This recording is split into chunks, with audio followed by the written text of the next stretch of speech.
On the show today, we reveal this Sunday is when the first episode of our new series of Versus is dropping on YouTube. Oh, yes. So that, Sun Mountain Club glider winning, golf bit of corner winning, and I finally play some decent golf. It's all to come.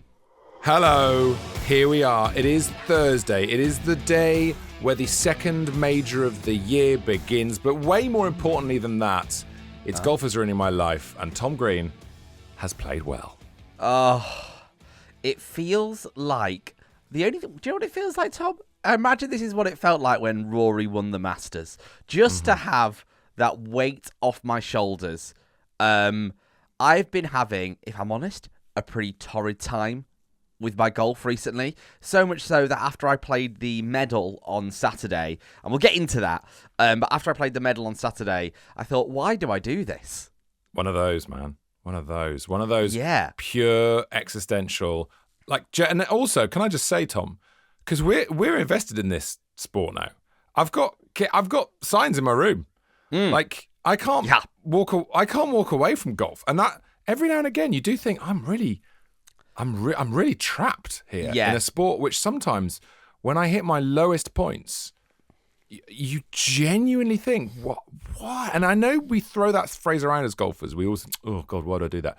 But you really think it. Like, what? No. Why am I this? Here? Why am I? What's going on? There was a moment after I got maybe my second or third double bogey of the day where I thought, I wonder what the podcast would be like if I was the one that didn't play. Maybe I'm just the guy that doesn't play. Maybe I like the clubs. Maybe I've got a lot of pink clothes. But maybe I don't really ever go out on the golf course. And why don't we start with that, what you're referring Tom? to there, Tom, is last year, aren't you? That's... Oh, yeah. See last year. See last year. I got thin, but I didn't play any golf. And now I'm getting fat, but playing more golf. The problem is with that is you could get fat by not going to the gym, but playing more golf. But fundamentally, golf doesn't get any better. And, Tom, do you mind if I get spiritual for a second? Oh, I love starting a Thursday morning with some woo-woo. Can we? Please. Yeah, come on. This is normally... I love this stuff. Yeah, hit me. Come on. I'm closing my eyes. I'm a deep believer in the golf gods, okay? And I don't really know yes, Bob. how they move and why they move in the ways they move. But sometimes I think they like to punish us. And I think they like to say, you've had too much good golf. You've had too many nice things. You've had you scored your best round ever. You've got a lovely new set of bats. Oh, look at you going off to Scotland. Oh, I bet that would be nice, wouldn't it? Shun him. And that's what I think has happened to me. You do understand the very basic trap of being human through playing golf. And the basic trap of being human is that you experience nice things and then think, I don't deserve this. It's going to be taken away. Yes. It has. For some reason, there's something deep in our wiring that believes if we are punished, then we will carry on sort of surviving. And anytime we flourish and have a happy moment, we think deep down, I don't deserve this. I need to have it taken away from me. And golf will do that. Let me put it this way, Tom. You played my place. On Saturday, I managed to find the water 3 times. I really nearly spat tea out then. How do you do that? That was There's only one stream on the whole course, and it's only on, at best, 3 holes. It's not a watery course, Tom. It's not a watery course. No. That is like hitting it in the sea, playing at the Belfry. That is deeply impressive. Yeah, it's funny. I went and played medal golf, and it's a different sport, isn't it? Medal golf. I know you kept telling me about it. Told you. Take me through what happened then. So, and what did you take off the first tee? Because we talked last time. Because it was such a short par 4 to start off with, should you take a 7-iron? Did you take a 7-iron on the first? Well, I went off the white, so took a 5-iron. Once again, too much club. I played yesterday and took a 7-iron, much better. So I didn't really, I didn't feel like I was having an awful round of golf. I was playing okay, and just a couple of blow-ups. I didn't quite get it going. Driver is such an issue for me right now. I mean, it was this sort of round you're being of Tom golf. Price. Welcome to Tom Price. That's what I have. it was this sort of round of golf that as I left the course and had 2 pints of lager, I then got on the train home, had another few pints of lager with dinner, and I booked a golf lesson that night because I was like, I just need to resolve this effing driver issue. I don't know what it is with driver. There's no other club that I stand with in my hand, with behind the ball, and have no idea where this can go. I don't have that with anything. I don't have that with forward. I don't have that with a 7-iron. But with driver, I stand there and go, this could be anything. I love that you went home, had drinks, and then got in touch with your pro. That is a bit like going home drinking and then texting an ex. Yep. It's got a similar descent into what, like, we shouldn't think of getting in touch with the pro and asking for lessons. I think we often do because I'm playing well at the moment. So I haven't been in touch with Howard, who's my coach, for ages. And there's a sort of shame in it. Oh, if I'm getting in touch with my coach, it must be at my lowest ebb. It's like going to the dentist. You shouldn't go to the dentist when the tooth starts hurting. You should go to sort of check in, make sure things are ticking along nicely. But, listen. I literally had this with my hygienist last week. She was like, why don't you come more regularly? I'm like, because I don't like it, so I'll see you when it's bad. It's not nice here. I don't want to come here again. Yeah, exactly. Scott Bailey PGA at your club, very much not the hygienist. He's not going to be doing that. He's not putting you through pain. So when is your driving lesson? But Tom, I've not booked in with Scott. This is the whole drama. This is the whole problem because Scott's the busiest man in golf. So I needed a solution. Not in 5 weeks' time. I need a solution tomorrow. So I won't go into the details. This is really boring unless you live anywhere near me. There's a pro at our place called Rob, who is an unbelievable golfer. A lot of people say he's the best golfer on the course. So I booked in with him. I think he's tried to go pro a few times. I think he does open qualifying. Apparently an unbelievable golfer. So I'm booked in with him on Wednesday. Nice. Just very quickly, just to say, there's loads coming up in today's episode. I just want to clarify this. It's not just all about me trying to get better with driver. We have the Club Glider competition to do, and we got to talk about the next major, which is starting tonight, and we've got Golf Bidder Email Corner later. Hang on, so is this a double drop day? Is it golfing diarrhea today from us? Are we just firing it out of every hole today? It depends how late you stay up on Thursday, I suppose, because you'll get a new episode which will land probably around 1 a.m. on Friday morning. So it'll be a double drop for us in terms of production point of view. And if you stay up really late on Thursday, yes, you will get 2 Gurums in one day. Double Gurum. I'm looking forward to the PGA, but we won't dig too deep into that. We'll let that evolve tonight, and we'll talk more about that tomorrow. Yeah.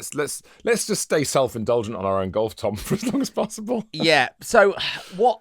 And then I went and played yesterday, Tom. And I rocked up, and I was just going to go and do casual 18 on my own and work some fields on the golf course. Lovely moment in the locker room, getting changed, actually, because I'd come from work and whatever. A lovely bloke came over. He was like, hello, mate, you all right? A younger guy. I was like, oh, yeah, man, I'm all right. I was like, hold on, would you mind if I went out with you today? I'm looking to, get a card marked. He didn't really understand what the ins and outs of what that meant. So I was like, oh, he's relatively new to golf and whatever. Anyway, it was on the putting green, and he was about to tee off. I was like, do you know what? I will go and play out with him. I went out with a guy called Chris, and Jin. 2 lovely blokes. Yeah. And I just relaxed and had fun. And I kept the driver in the bag, bar 2 or 3 holes. I took my 4-wood and 7-wood off pretty much every single tee. And I was playing with 2 18 handicaps. And every now and again, I think we all have these moments where you play with guys who are not new to golf, but aren't really where you are, maybe one step behind where you are. And they make you feel like a pro. Right. There's a bit of that going on. Yeah, my eldest son has got a mate, Johnny, who's brilliant. He's so enthusiastic about golf, and he watches me on the range, and every shot I hit, oh my God, wow. I'm like, dude, I just thinned a 9-iron. You don't need to. Oh wow! And no matter how much it's literally a 13-year-old going, oh, you still feel like, yeah, I'm a pretty big deal. A pretty big deal. And I think it happens with all of us, because 18 handicappers will have mates who are 28 handicappers. 28 handicappers will have mates who are 36 handicappers who are like, wow, you got it in the air, wow. Would you ever consider, here's a weird question, Tom, would you ever consider taking a group around to watch you play? Because we're both, let's be honest, we're both show-offs. That's why we're in this business. That's why we're constantly doing this. Yes. Because I love playing through. I love teeing off on the first. I love it when people see me tee up. I don't know why. I just feel like I can pose and I can show off, right? And often I'll screw it up anyway, but I like that opportunity. And when I played Dornoch a couple of years ago, these people, there it is, first time in a while. People, first time in ages. there's a public footpath that follows the first 5 or 6 holes, and this couple followed us. They walked with us, and they stopped and waited for us to putt, and then they walked and they watched us, and they walked and they watched us. And I was playing all right. My mate Andy was shooting scratch. I think they were very much focused on him. But wow, I absolutely loved it, Tom, because I felt like I was a pro. It's pathetic. It's pathetic. But I wonder how many other golfers, and maybe this is just my personality flaw, but I wonder how many golfers quite like it when they're being watched, because then you feel like, I don't know, you have to show people that you can do it almost. It's a sort of proving it. It's like when we had caddies. It's proving that you can do it to an external person rather than an internal person. No, and sometimes I hate that it. can help. I hate it. I absolutely hate it. And I put a lot of what happened in Scotland to me. And the thing is with the Scotland videos, no spoilers. Yeah, no spoilers. And also my attitude from it, people are going to think that Price won, Price won by an absolute mile, right? Which isn't what happened. The result is actually shocking. I don't want to give too much away. You're right? spoiling it. Spoilers. Sorry, Spoilers everywhere. I don't want to spoil it.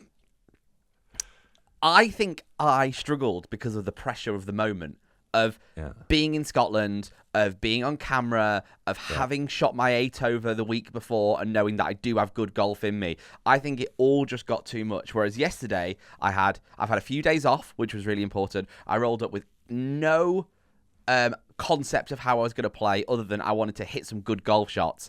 And me and Krish and Jin were just having a nice chat about anything other than golf. And that was a great distraction. I watched Fat Perez from Bob Does Sports trying to qualify for, I think he might have been trying to qualify for the PGA. Right. Or he was trying to do Q School or something, whatever. Yeah. And it was interesting to see his approach playing, because all he wanted was Bob, who was on his bag, was to talk about anything other than golf and just have a nice chat on the way around. And I think that's what I need. I need to just be able to take my head away from the moment. Do you know what? As you say it, Tom, I think I've changed. I've no doubt that doing this show has changed my golf enormously, and for lots of reasons. But I think that something I'm realizing now is I have always said, I remember saying this on the podcast a couple of years ago, I don't like playing with people who chat about other stuff in between the shots. I want to go out and go sort of stay soft focused on the game. And I think I'm changing on that. I think I played with Jimmy, my mate Jimmy McGee, the fantastic stand-up comedian, brilliant comic. And we hadn't played together for like 9 months. We had so much to catch up on. He had so much. We both had loads of life events to talk about. And I shot 6 over because I'd hit these shots. And I was there to hang out with my mate Jimmy and talk to Jimmy and find out what was going on with him. And we had these huge conversations in between shots. And I played so much better. And I'm wondering if this sort of speaks to a more broad picture where we are always trying too hard with golf. If you try too hard, going back to the golfing gods know that we're worshipping them too hard, and they slap us away because they don't want us anywhere near them. But if you just pretend you're only there, not really interested in the golf almost, things just get better. Because it's more of a game. Then you get to the shot and go, oh, I've got a golf shot to hit. And you play it with this fresh brain, this fresh Rotella-esque brain. There's definitely something in that. Why do you think you're playing such good golf at the moment? What's going well for you? The main thing for me is, having watched videos of Scotland and seen that I was doing my stubby IKEA pencil swing, I've realised that I can get the club to parallel by just loading up the wrists more. I've not been loading the wrist properly. I've been putting a good turn on it, but my wrist is staying a sort of, the club has not been getting round to parallel, and I've not been putting a full swing on it, and that always screws up my timing. It means my hands get there before the club, and I'm swatting at it too much. It's 2 arms, it's not body enough. Now I'm getting to parallel. And then shallowing loads, just like crunching it down and shallowing there and coming right in. And suddenly I'm hitting these baby draws.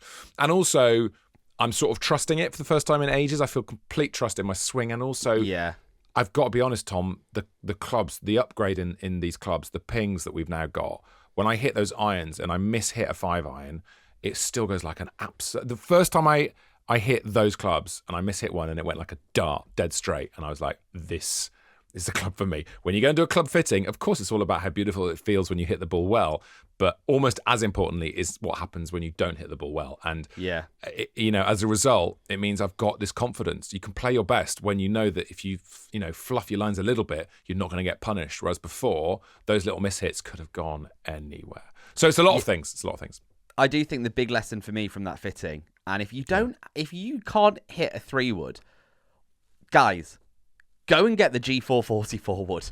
It has Seriously. been a game changer for me. This is also what I had yesterday, is I didn't take driver off anything, right? So I'm really trying to plot my way around this new course, and I'm trying to not get... There's so many bunkers that are in line, right? I actually took a lot of 7-woods off. We were playing off the yellows yesterday, granted, but I took a lot of 7-woods off the tee yesterday because it would come up 15 yards short of the bunkers, and it would leave me a 7-iron in. Lo and behold, green in reg. Oh my God, I'm getting pars, right? So if you can't hit your 3-wood, and that was me forever, for my whole golfing life, I couldn't hit a 3-wood. Got put into a 4-wood, I could stripe it.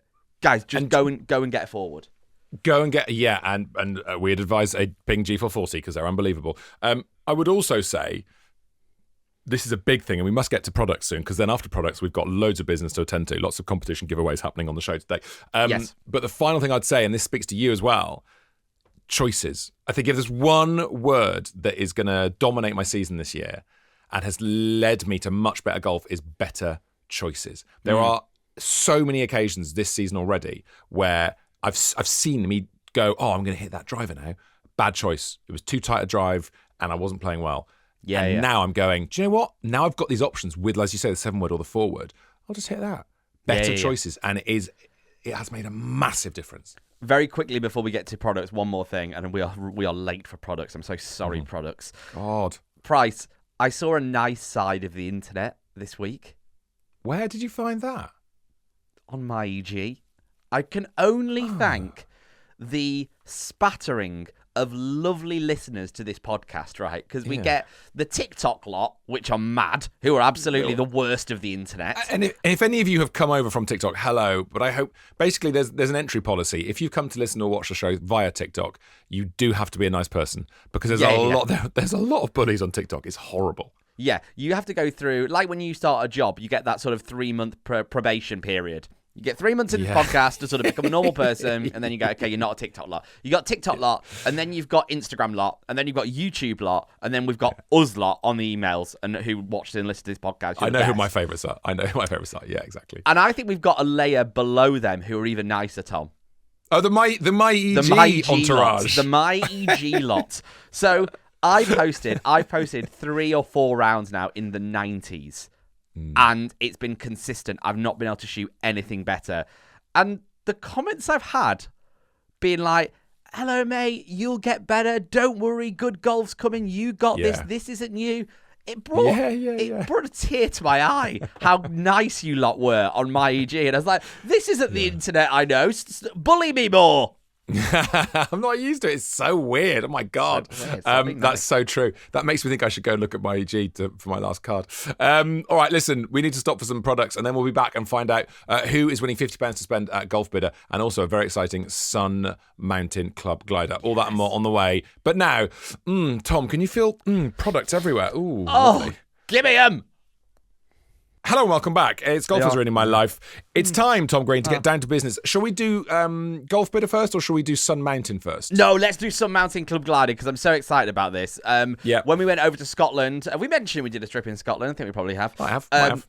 We got these things called Sun Mountain Club Gliders, and it's almost become like I don't know, I've said it so much now, it doesn't sound like words anymore. Sun Mountain Club Glider, Sun Mountain Club Glider. But they were absolutely brilliant. You stick all your clubs in there, you stick your clothes in there, you can pull them along. It makes traveling with golf clubs an absolute breeze. I'd seen people with them before, and I was like, what's all that about? And then I got one and realised, how haven't I had one of these in my life earlier, sooner? 200 and something quid if you want to buy them, which I know is a lot of money for a bag, but when you get them, trust me, it's like the best. It's worth every penny. So we had one to give away. Tom, shall we find out who's getting it? Yes. So loads of you emailed. Thank you for all your emails. The question we asked was, where would you like to play?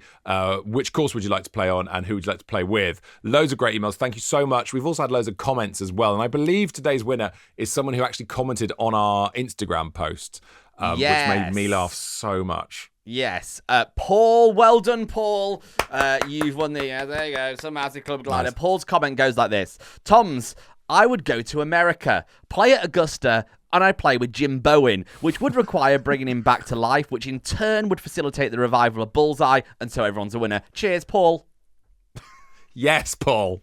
Yes, Paul, as Debbie McGee would say. Yes, Paul. Paul Manning, I believe that's your name. Congratulations, you've won. We'll be in touch with you on Instagram. And thank you to everyone who entered, and apologies to all the people who wrote really nice things like, I'd play with my late father. Yeah. It's the Jim Bowen thing that got the lols from us. Sorry. Yeah, give us that 80s bit of banter and we'll go from there. Exactly. So well done, Paul. Paul, the best thing to do, sorry, this is admin, would be email the toms@golfersruiningmylife.co.uk and we'll hook you up with the Club Glider guys and you can pick your bag and it'll get sent out to you. We might do more with them in the future because they have been really cool to use and the reception of this competition has been massive. So, yes, we'll try and get more for you over the coming weeks. Now, should we slip into email corner, Price? Oh, welcome back to Email Corner. Let's just have a quick dust down. It's a little bit manky, isn't it? It's not. No one's cleaned it since last week. Email Corner. Little fusty in here. Yeah, might open a window. Little fusty. So, do you want to go first or shall I go first? I'm happy to start with Michael's email. An honourable mention. You go with Michael. Honourable mention for Michael. Sadly, Michael, you haven't won, but it's a great email. Michael Korf. He says, hello, gents. As we are all aware, after a few weeks, Tom Green is currently in the dilemma of having shot his great round, now being unable to climb that mountain again. Yes, Michael, you're very true. I want to share my story of what I would call the extreme of this paradox. Okay. Wow. Okay. I would agree that my handicap is slightly higher than my ability, but I think this is because I am what would be classed as a fair weather golfer, only playing really in the spring and summer, but this is due to other sporting commitments during the winter months, not from not playing in the rain as I do when I can. Absolutely fair enough. Anyone else wondering what his sporting commitments are during the winter months? Anyone else wondering? Is he football, rugby? What do we think? Weird. Yeah, it must be rugby. I guess those are both winter sports, aren't they, really? Yeah, fine. Okay, fine. Skiing. This is where the paradox kicks in. A few weeks ago... I can't play golf in the winter. I have to go skiing. Yeah. I ski every Sunday. This is where the paradox kicks in. A few weeks ago, I was playing in my club's Saturday Stableford comp, with my playing handicap being 32 for the day. Michael, that must give you a certain level of confidence on the first, knowing I got 32 goes at this. I'm good. I shot a respectable 16 points on the front nine and thought about carrying that on would give me a chance of placing within the top 3.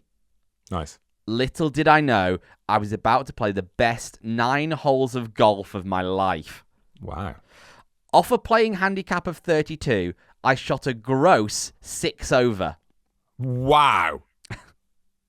Resulting in 27 points and a total score of 43 Stableford points. 27 points over 9 holes is hilarious. Oh my God. Never heard that done. It was also, unsurprisingly, my best ever 18 holes with a gross of 91. Since then, I've played 5 more rounds and haven't even managed to break 100. Yeah. And now golf is ruining my life as I can't stop comparing myself to that +6 back 9. Keep up the great work, and I look forward to the daily episodes this weekend. Oh, Mike, they are coming. They are coming, whether you like it or not. Well done, Mike. I mean, that story is everything about golf, isn't it? It's all there. Yeah. Because this is what we do. We have these moments, and we don't even know they're happening, where we're just unbelievable. We peek through the clouds, and then we dive back down again, and then we become human again. And that's why we all do it. And I wonder, Tom, how many times a year do you have that round or those moments? Like, how many times a year does that happen? I think for me, it's literally once or twice. And again, part of doing this show is it's formed a sort of almanac, a journal, if you like, of my golf. And I think back and realise my golf has been shaped. Last year my big round was that 4 over at Trevose. The year before, my 2 over. Like, they're 1 or 2 a year. So, Tom, when you say these moments of peeking through the heavens, what do you mean by that? Do you mean beating your handicap by like? So yeah, I don't want to say number of shots because I think that isn't great because that only works for certain handicaps, right? It's a percentage of your handicap. Do you think it's like playing 50% better than your handicap? Yeah, that's exactly the figure I had in my head. Yeah. If you half, and that's broadly more or less, maybe in fact even better, but that's almost what Mike's done there. If you play those rounds where you play half your handicap, and if they come once a year, should you get cut or should you just go? If that's a fluke and you go then back to your handicap and that's how you play for the rest of the year, do you deserve to be cut? No, you probably don't. No, I think it's such a hard question because let's look at my golf, for example, right? So let's look at, I'm now off 10 again. I've gone back up to 10.6 maybe even. So that gives me 14 shots around my place, right? So playing my best golf would be having these moments where we're playing 6 or 7 over, which I definitely have in the locker. And I reckon I can do that 3 or 4 times a year. My problem is I'm going from doing that to then shooting in the 90s. Where's my middle ground? Where's my safe 88s, 85s, 84s? That's been my issue. Yeah, I think we can expect to have those glorious moments. It's you do it alongside your VAT return. It's a quarterly thing. It's once a quarter. All right, now listen, because we haven't actually got much time now. This email, every now and again, we get an email that makes me actually honk with laughter. Full on honking with laughter moment, to the point where when I read this, my wife said, "Why? What's happened?" In that way that when your other half is looking at something on the phone and they start laughing and you're like, "What is it? I want in." And I had to say to her, "It's just a golf thing, but you're going to love it." You won't get it. You won't find it funny. This is from Ali Hashimi, and congratulations, Ali. You are this week's winner of the £50 to spend at Golf Bidder. Well done, Ali. Hi, Toms. I've been listening to your podcast since the start of the year and have recommended it to my group of golfing mates as a great podcast for the general golfers going through the ups and downs of the crazy game. That's the end of the email. Thank you so much, Ali. Well done. Congratulations. Thanks for coming, guys. Email corner. Well done. Cheers, you flirt. Just so you know, it's all you've got to do with us. I'm a 17 handicapper, so not great, but I know how to swing a club. But on the weekend, I had a golfing first. I topped my drive, a.k.a. a Tom Green. Sad. That's harsh. That's harsh. Whoa. No, it's because you were talking about it the other day. You were talking about topping the drive. Did you add that in, or did he write that? I did that in. Right, yeah. Sorry, Ali. I was going to come for you then, but once again, it's my co-host, so don't worry. Once again, the listener's nicer than the person I work with on this show. It's not a surprise. I topped my drive, sadly not first, which resulted in my ball ending up just short of the buggy path, which is lined by a slightly raised concrete edge.